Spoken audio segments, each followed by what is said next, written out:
Hi folks, this is Chris Fanning from the Picton Gazette. Welcome back. This has been another busy week, and of course the ongoing story is the secret settlement with Picton Terminals. We'll turn it over right away to Karen Valahora to talk about this one. Hi everybody, this is Karen Valahora. We all got depressing news last week in council when we learned that the county has settled with Picton Terminals. After a decade-long battle, it all abruptly came to a stop. The county, as you will recall, voted narrowly, 7-6, to send an offer to settle to Picton Terminals. And the offer was so good, Picton Terminals accepted the entire thing, signed on the dotted line, and legally that put the county in a binding position. They made an offer, it had been accepted. Done deal.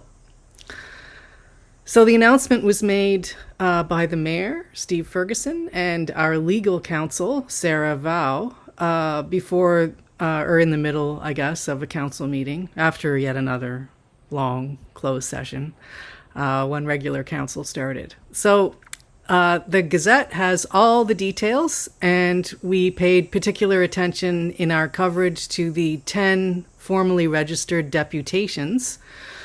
Local residents had registered to speak at the meeting, thinking that they might have an influence on the council vote. But as we report, any vote after the fact of the done and settled deal has to be pro forma.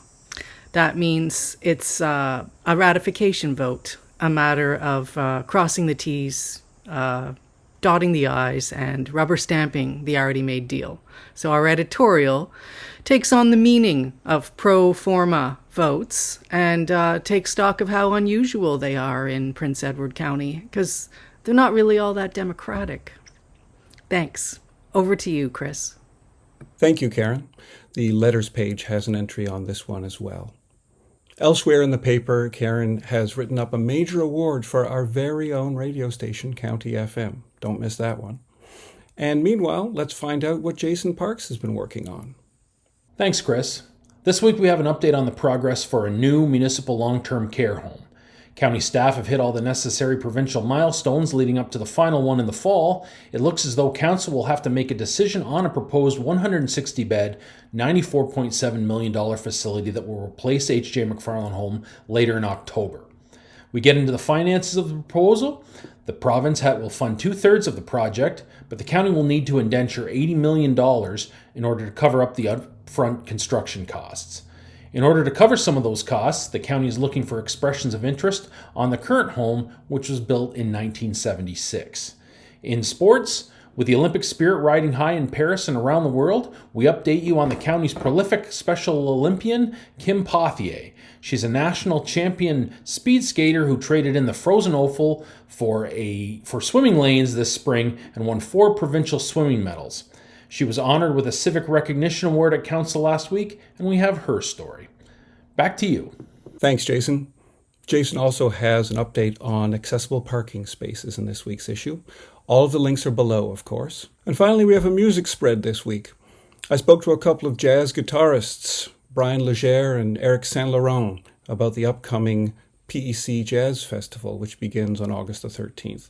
Check it out for some commentary on the upcoming shows.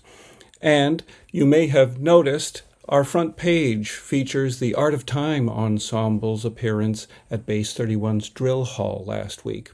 Our musical correspondent Tim Hadley was there.